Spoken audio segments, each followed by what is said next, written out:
Welcome back to All This Math. This is Professor Parker, and in this video, what we're going to get into is some geometry word problems that I'm working out for the students that I teach through the Sankofa Homeschool Collective. If anybody's interested in taking courses through the Sankofa Homeschool Collective, I'm going to drop the email addresses for those responsible that you should contact and reach out to if you're interested in, if you're a homeschooler, or even if you're not a homeschooler and you just want access to some very valuable classes. There's a lot of classes that are offered through the Sankofa Homeschool Collective. You can check in the description notes for the contact information. All right. Also, the actual word problem that we're going to work on is also in the description notes. All right. But I'm going to read it right here because I got it printed out on paper. So this problem states, I have a circular pool that has a radius of 9 feet. How much fence must I buy to enclose the pool? All right, so let's go back, right? Word problems, you want to read them at least 3 times, at a minimum 3 times, right? First sentence says, I have a circular pool. That's a hint right there. It's circular, right? It's not a rectangle. It's not a trapezoid. You know, it's a circle. The word circular means that the pool is circular, right? It has a radius of 9 feet. The fact that it has a radius, that's another giveaway that we're dealing with a circle. It tells us how long the radius is, and also understand that the radius is the length from the center of any circle to the edge of the circle, from the center to the edge. Not to be confused with the diameter. The diameter goes from one edge of the circle across to the other edge, but it must pass through the center, right? The diameter is the longest, what we call chord in a circle. It's the longest chord in a circle, right? The diameter goes from one edge to the other edge, but it must pass through the center. So the radius is half of the diameter's length. The diameter is double the radius's length. Again, the radius is half of the diameter's length. The diameter is double the radius's length. All right, so we got some information. And one thing I'm gonna do too is I'm gonna draw a little picture, right? I highly recommend whenever you're doing word problems, draw a diagram, draw a picture. Try to be able to visualize the information that you're given in the printed written word problem, all right? It says, how much fence must I buy to enclose the pool? So we gotta stop and think for a minute. What do you do with fence? Right? Do you put fence inside the pool, right? Or do you, if it says enclose, and again, this is why we got to have reading comprehension skills, reading comprehension ability in order to be able to do math word problems. A lot of people get caught up and they think, well, it's math, it's math. There's a lot of reading required in order to be successful at math. So we have to understand, what does the word enclose mean, right? Enclose means it's going to go around it, right? Because the pool is circular, so it's a circle, and then the fence is going to go around the circle, all right? So let's draw a picture.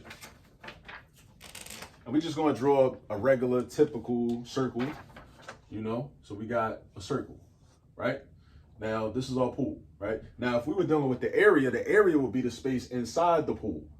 The area would be the space inside the pool. That's what the area represents, the space inside the pool.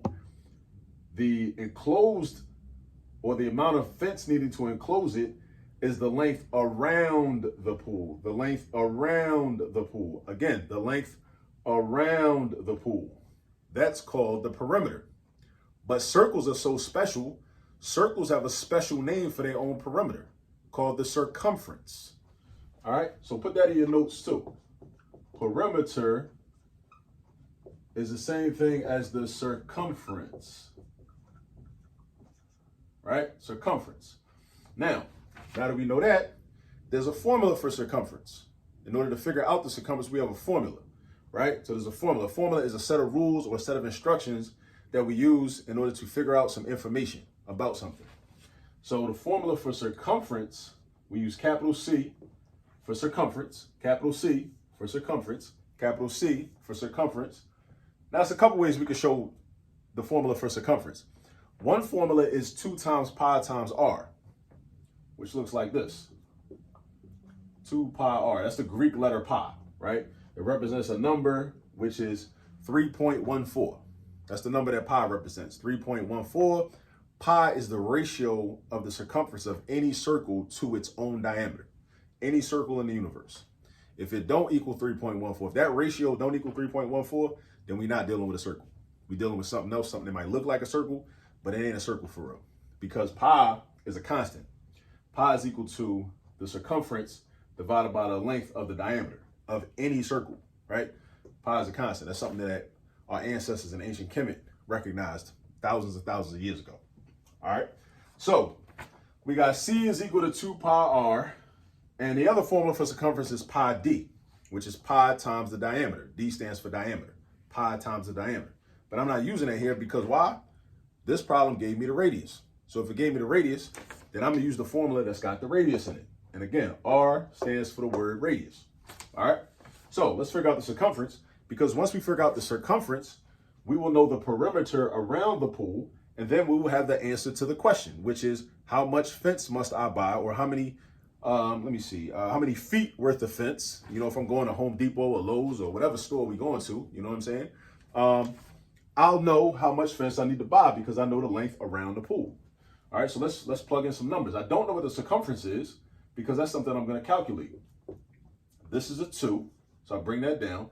I know pi is the same thing as the number 3.14, 3.14, 3.14. That's why Pi Day in schools is March 14th, because it's 3, the third month, 14, the 14th day of the third month in the Gregorian calendar. 314 is Pi Day. That's why it's called Pi Day. All right, times 3.14. Now notice I put parentheses here. Instead of using a multiplication sign like an X or a dot, I can use parentheses and write them right next to the number previous in order to show multiplication. That's another way to show multiplication. All right, now R. I know what R is because I read the problem. That's why it's so important to read word problems, right, thoroughly. The radius is 9 feet.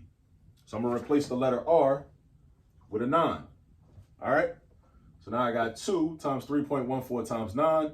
So that's going to be, I know that's 6.28 times 9. And I need my calculator. Yeah, I'm not about to do this in my head. I'll be right back.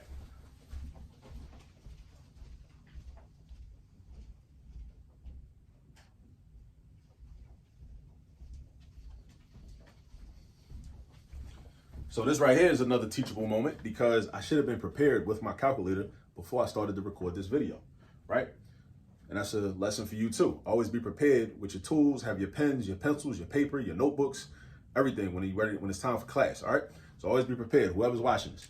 All right, so now I got 6.28 times 9, 6.28 times 9 equals 56.52. So this is exact, so the circumference of this pool is 56.52 feet. Now it's not feet squared because feet squared is used when we deal with the area, the space inside. And it's not feet squared because this is 2 times 3.14 times 9 feet. So there's only 1 feet unit in this whole multiplication sentence. So we got 56.52 feet.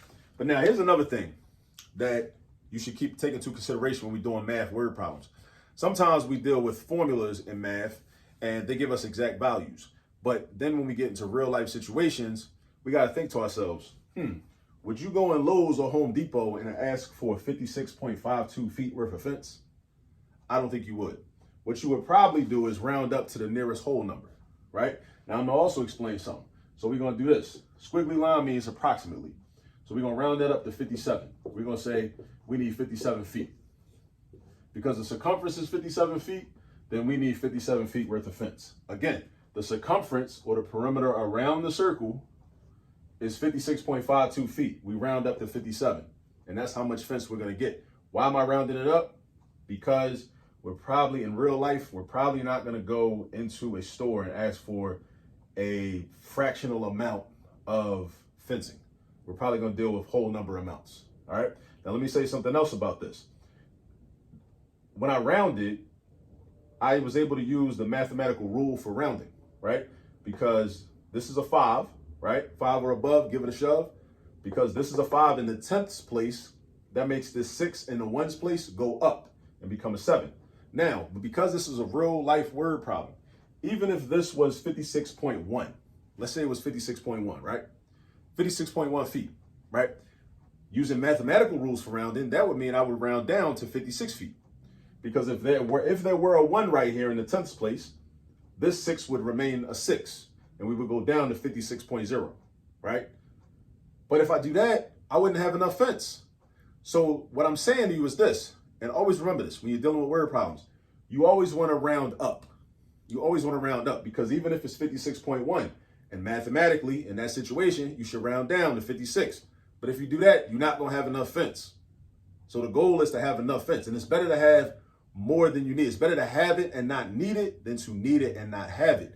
If you have 56.2 feet, mathematically, we are instructed to round down. But again, this is a real life scenario. So you're going to round up, right? You're going to round up to 57. Either way, it's better to have a little bit of fence left over than to not have enough. Because if you try to put a fence around a pool and you don't got enough fencing, it's just going to look goofy. And you don't want that to happen. All right. So keep that in mind. All right. So again, understand that the length around something, whether it's a house, a yard, a pool, whatever it might be, we're looking for the perimeter, the length around, not the space inside. The space inside refers to area, right? The space inside of an object refers to area. This is only two-dimensional. It's not even 3D. If it was 3D or three-dimensional, we'd be dealing with the volume. The volume. We ain't even talking about volume yet, right? So this is perimeter going around. But with circles, the term for perimeter is circumference. And then you need to know the formula for circumference, which is 2 pi r, right? Now, also, let me give you this, right?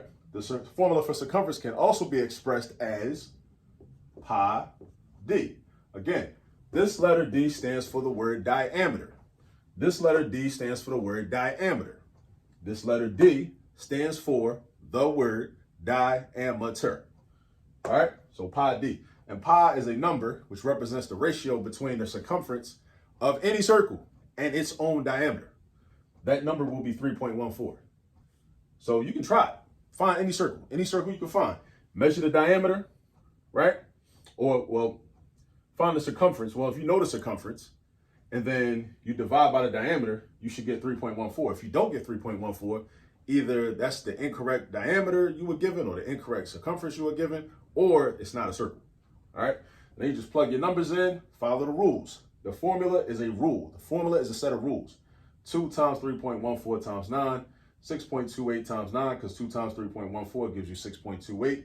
Multiplied by 9, you get 56.52 feet. Now, why did I round it up? Because we're dealing with a real life situation. We're probably not going to go into Lowe's or Home Depot or whatever store you go to get fencing and ask for a decimal portion of fencing. You're probably going to have to deal with whole numbers. You might have to deal with units of 10. So you might have to round up to 60 feet. I don't know. I'm not sure. You ask somebody that works at Lowe's or Home Depot, they could probably tell you better. You know what I'm saying? But at any rate, this is how you do a problem like this. All right. Now, in order for you to get really good at problems like this, like you should, in order to help prepare you for standardized testing and SATs and ACTs and all that, you got to practice. All right. This is just a guide. All right. This is a guide. So, use this video as a reference, rewind it, run it back, start it over, so on and so forth. But do practice problems. All right. And also, shout out to all the HBCU grads, just because all the HBCUs, no matter which one it is, shout out to them. All right. Peace.